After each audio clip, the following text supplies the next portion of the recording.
Hello students, today we have discussed next important topic, chromosomal theory of inheritance. As you know, Mendel published his work on inheritance of character in 1865. Mendel's ने जो भी आपका law of inheritance दिया 1865 में दिया। Till 1900 तक इनके work पे कोई भी ध्यान नहीं दिया। बहुत सारे आपके रीजन्स थे। क्या रीजन्स थे? तो सबसे पहला रीजन आपका मेन था communication. At this time communication was not easy and his work could not be widely published. उस समय कम्युनिकेशन का माध्यम इतना स्ट्रांग नहीं था, जिसके कारण जो भी इनका वर्क था वाइडली मतलब दूर दूर तक ये आपका पब्लिश नहीं हो पाया। सेकेंडली जो आपका रीजन था कि his concept of gene as word used in Mendel's factor as stable and discrete unit that control the expression of trait and the pair of allele which did not blend with each other. Second जो इनके जो second reason था कि इन्होंने जो concept दिया gene का, जो भी मंडल ने यूज किया फैक्टर, वह आपका स्टेबल था और डिस्क्रीट यूनिट था और वह पर्टिकुलर कैरेक्टर को डिटरमिन करता था और F1 जनरेशन में वह आपके ब्लेंड नहीं होते थे और ड्यूरिंग जब हम उनका सेल्फ क्रॉस करते थे तो F2 जनरेशन में वो अपने आप को सिग्रीगेट कर ले रहते थे, तो आपको वेरिएशंस दिखाई दे रहे थे। थर्ड पॉइंट था कि उन्होंने जो बायोलॉजी में मैथ यूज किया वह आपका टोटली न्यू कॉन्सेप्ट था और उस टाइम के जो भी बायोलॉजिस्ट थे वह इसमें आपके अननोन थे। Finally In 1900, three scientists, Hugo de Vries, Carl Correns, and Semark, independently rediscovers Mendel's result on the inheritance of character. इसीलिए इन्हें हम बोलते हैं rediscovery of Mendel's work, Carl Correns, Tschermak और Hugo de Vries. In 1902, Sutton and Boveri, दो scientist हैं आपके, Sutton और Boveri, independently recognised the transmission of chromosome from one generation to next. उन्होंने देखा कि जो आपका कैरेक्टर ट्रांसमिट हो रहा है आपका एक जनरेशन से दूसरे जनरेशन में, वो आपका क्रोमोसोम के थ्रू हो रहा है। Chromosomes, chroma means coloured, soma means body, यानी जब हम उसको स्टेन करते हैं तो हमको कलर्ड बॉडी लाइक स्ट्रक्चर दिखता है। और ये जो क्रोमोसोम्स थे ये आपके पैरेलल थे to the pattern of gene from one generation to the next generation. They proposed chromosomal theory of inheritance, which state that the chromosomes are the carriage of genes. जो chromosomes होते हैं वह carry करते हैं gene को। They used chromosome movement to explain Mendel's law. Mendel's के law को explain करने के लिए उन्होंने क्रोमोसोम मूवमेंट को यूज किया ताकि उससे मेंडल्स के लॉ को एक्सप्लेन किया जा सके। The two allele of a gene pair are located on homologous site on homologous chromosome, यानी जो दो एलील हैं जीन के वह आपके होमोलॉगस साइट पे होंगे और होमोलॉगस क्रोमोसोम्स होंगे। The pairing and separation of a pair of chromosome would lead to the segregation of a pair of factor they carried. It means the two workers found a closely similarity between the transmission of hereditary character and behavior of chromosomes while passing from one generation to next generation through agency of gametes. यानी जब fusion हुआ gametes के through आपके transmission हुए तो जो भी chromosomes थे उनके कैरेक्टर और उनके बिहेवियर को उन्होंने फाइंड आउट किया। Heredity as you know the passing of genetic character from parents to offspring. एक तरह से देखें तो जो गैमेट्स है, गैमेट्स आपका एक तरह से ब्रिज होता है बिटवीन टू सक्सेसिव जनरेशन, दो सक्सेसिव जनरेशन के बीच जो गैमेट्स होगा एक तरह से ब्रिज का काम करता है। मेल और फीमेल गैमेट्स आपके इक्वली प्ले करते हैं, इक्वली कंट्रीब्यूट करते हैं हेरिडिटरी कंपोनेंट्स में ताकि वह नेक्स्ट जनरेशन में आपका जाए। यानी जो भी आपका ऑफ स्प्रिंग होगा उस ऑफ स्प्रिंग में 50% कैरेक्टर जो होंगे आपके मेल के होंगे और 50% कैरेक्टर जो होंगे आपके फीमेल के होंगे। गैमेट्स में जो बेसिकली होगा आपका न्यूक्लियस है, न्यूक्लियस के अंदर ही आपके क्रोमोसोम्स होते हैं। या हम कह सकते हैं कि जो भी हेरिडिटरी इन्फॉर्मेशन है, हेरिडिटरी इन्फॉर्मेशन को कंटेन करता है आपका न्यूक्लियस।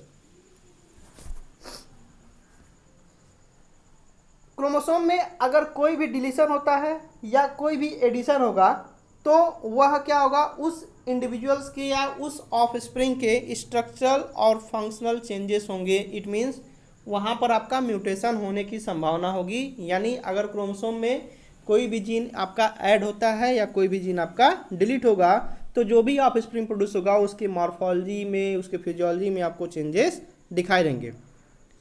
इसके अलावा determination of sex in most of the animals and plant is affected by specific chromosomes. These chromosomes are called sex chromosome. For example, in humans, total number of chromosomes 46. They are arranged in pairs, यानी 23 pairs. Out of these, 22 pairs are autosomes. They are morphologically, physiologically similar, and one chromosomes that called sex chromosome, which are differentiated in female XX type of chromosome while male X and Y type of chromosomes. अब हम बात करेंगे silent feature of chromosome theory की। Chromosome theory की हम बात करते हैं तो क्रोमोसोम थ्योरी में पहला पॉइंट ये कहा गया कि both chromosome as well as gene occur in pair in somatic और डिप्लॉयड सेल।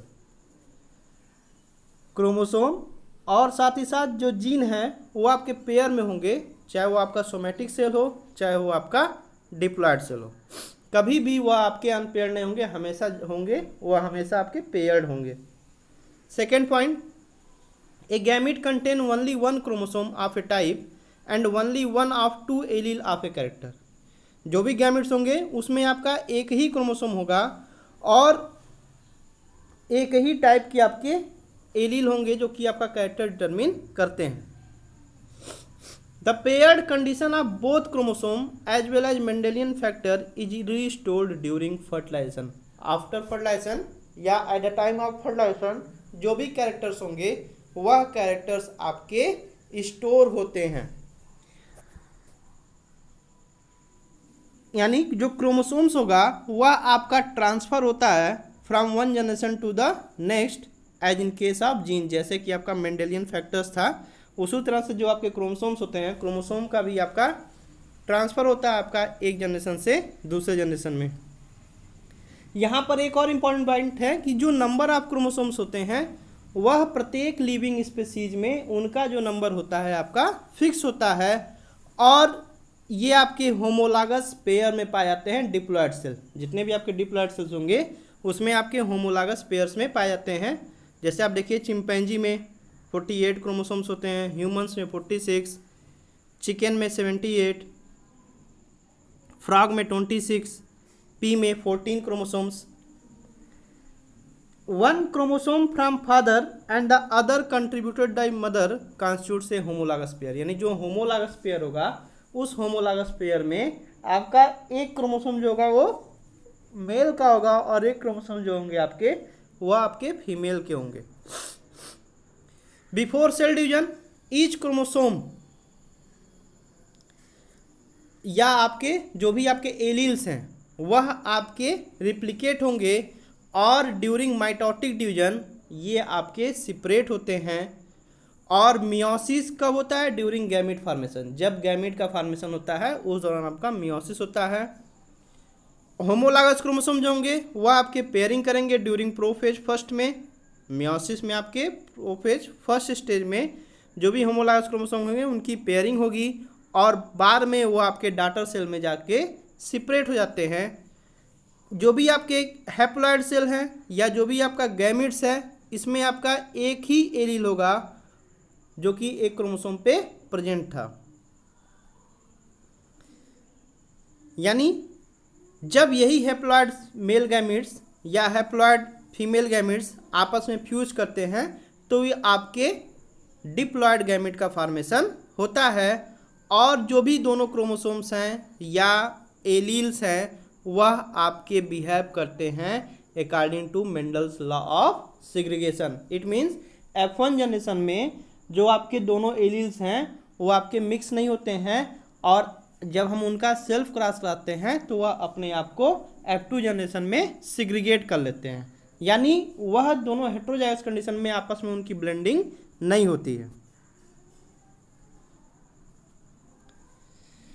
अब यहाँ पर देखिए एक वर्ड आपका आएगा लिंकेज। लिंकेज क्या है? तो linkage is the phenomena where two or more linked gene are always inherited together. दो या दो से अधिक जीन जो होंगे आपके हमेशा एक दूसरे से इनहेरिटेड करेंगे, यानी उनकी जो रिकॉम्बिनेशन फ्रीक्वेंसी और जो उनकी रिकॉम्बिनेशन फ्रीक्वेंसी होगी, अगर हम उनका टेस्ट क्रॉस करते हैं तो वह उनकी रिकॉम्बिनेशन फ्रीक्वेंसी जो होगी आपकी 50% से कम होती है। यानी जितना ही ज़्यादा लिंकेज होगा उसकी जाने की संभावना नेक्स्ट जनरेशन में उतने ही ज़्यादा होगी। जितना ही जीन आपके दूर दूर स्थित होंगे उनके जाने की संभावना आपकी कम होगी। All the genes present on the chromosome form A linkage group. जो भी जीन्स आपके मौजूद है क्रोमोसोम में वह आपके लिंकेज ग्रुप का फॉर्मेशन करते हैं, और जो भी आर्गेन्स होगा उस आर्गेन्स में आप देखेंगे बहुत सारे आपके लिंकेज ग्रुप होंगे as its haploid number of chromosome. जितना कि आपकी क्रोमोसोम नंबर की संख्या होगी, क्रोमोसोम नंबर होगा हैप्लॉइड क्रोमोसोम नंबर। जैसे मान लीजिए ह्यूमन में 46 क्रोमोसोम है तो हैप्लॉइड नंबर आपका क्रोमोसोम कितना हो गया? 23 हो गया। If the two genes are fully linked, यदि दो जीन बहुत ही पास पास जुड़े हुए हैं तो उनकी रिकॉम्बिनेशन फ्रीक्वेंसी आपकी 0% होगी, यानी उनके क्रॉसिंग ओवर के चांसेस आपके 0% होंगे। जितना ही ज़्यादा जीन दूर दूर स्थित होगा उसके रिकॉम्बिनेशन के चांसेस ज़्यादा होंगे, जितना ही जीन पास पास होगा उसके रिकॉम्बिनेशन के चांसेस उतने ही कम होंगे। एक साइंटिस्ट हैं आपके थॉमस हंट मॉर्गन, उन्होंने एक्सपेरिमेंट किया था। एक आपकी फ्रूट फ्लाई थी ड्रोसोफिला मेलानोगास्टर, जिस पे इन्होंने वर्क किया था 1906 में, और उन्होंने एक तरह से आपका मॉडल आर्गेन्स था for the study of genetics. Genetics की स्टडी सबसे ज़्यादा मतलब मॉर्गन्स नहीं किया था ड्रोसोफिला पे। मॉर्गन्स का जो पहला गोल था उन्होंने आइडेंटिफाई किया डिफरेंट फिनोटाइप्स को आइडेंटिफाई किया किसके? फ्रूट फ्लाई को। He called the most common phenotype for each trait wild type. उन्होंने देखा कि एक आपके वाइल्ड टाइप है और एक आपका म्यूटेंट टाइप है, तो सबसे ज़्यादा कॉमन जो फिनोटाइप था आपका वाइल्ड टाइप था। He then inferred that phenotype that different from the wild type resulted from a mutation. उन्होंने देखा कि वाइल्ड टाइप से जो भी आपका दूसरा स्पीसीज मिला उसमें जो भी वेरिएशन हुआ वह वेरिएशन हुआ आपका ड्यू टू म्यूटेशन या चेंज इन ए जीन के चेंज होने में या म्यूटेशन होने के कारण हुआ। यानी जो भी म्यूटेशन हुआ, जो भी आपकी दूसरी स्पीसीज होगी उसको उन्होंने बोल दिया म्यूटेंट। मॉर्गन ने आइडेंटिफाई किया कि जो वाइल्ड टाइप थे, वाइल्ड टाइप की जो आई कलर था वो आपका कैसा था? रेड था, और जो म्यूटेंट थे उनकी आई का कलर आपका वाइट था। जब उन्होंने क्रॉस कराया वाइल्ड टाइप फीमेल फ्लाई का किससे? म्यूटेंट मेल फ्लाई से, तो उन्होंने देखा कि F1 प्रोजनी जो थी, F1 प्रोजनी की जो आई थी वो आपकी रेड थी। रेड किसका था? फीमेल फ्लाई का, यानी फीमेल के कैरेक्टर्स थे। हाउएवर जब उन्होंने रेसिप्रोकल क्रॉस कराया, रेसिप्रोकल क्रॉस मीन्स क्या हुआ कि जो फीमेल को हमने रेड माना था उसको हमने मान लिया female had red eye but the F1 males had white eye. Reciprocal cross कराया, और रेसिप्रोकल कराने पर उन्होंने देखा कि this experiment suggest a relationship between the sex of the progeny and the inheritance of eye colour in Drosophila. तो उन्होंने देखा कि ये इस एक्सपेरिमेंट में उन्होंने देखा कि कुछ ना कुछ आपका रिलेशनशिप है सेक्स ऑफ द प्रोजनी के और इनहेरिटेंस ऑफ आई कलर में ड्रोसोफिला में। मॉर्गन्स ने ड्रोसोफिला को ही क्यों चूज किया? Because it is easily cultured in mass out of the wild. आसानी से इनका हम कल्चर कर सकते हैं। It can produce plenty of offspring and has specific traits. कई सारे ऑफस्प्रिंग प्रोड्यूस कर सकते हैं और इनमें डिफरेंट कैरेक्टर्स होंगे such as eye colour, body color, shape. It is easy to observe and therefore easily traced throughout the following generation. आसानी से हम इनको ऑब्जर्व कर सकते हैं और हर जनरेशन में इसको हम आसानी से ट्रेस कर सकते हैं. Female is distinguish from male by its larger size and ovipositor at the rear. जो फीमेल्स होगी वो आपकी बड़ी होती है, मेल जो होती है छोटी होती है, तो आसानी से डिस्टिंग्विश कर सकते हैं. तो ये सारे रीजन्स थे जिसके कारण मोर्गन्स ने ड्रोसोफिला को एक्सपेरिमेंट के लिए चूज किया. Thank you.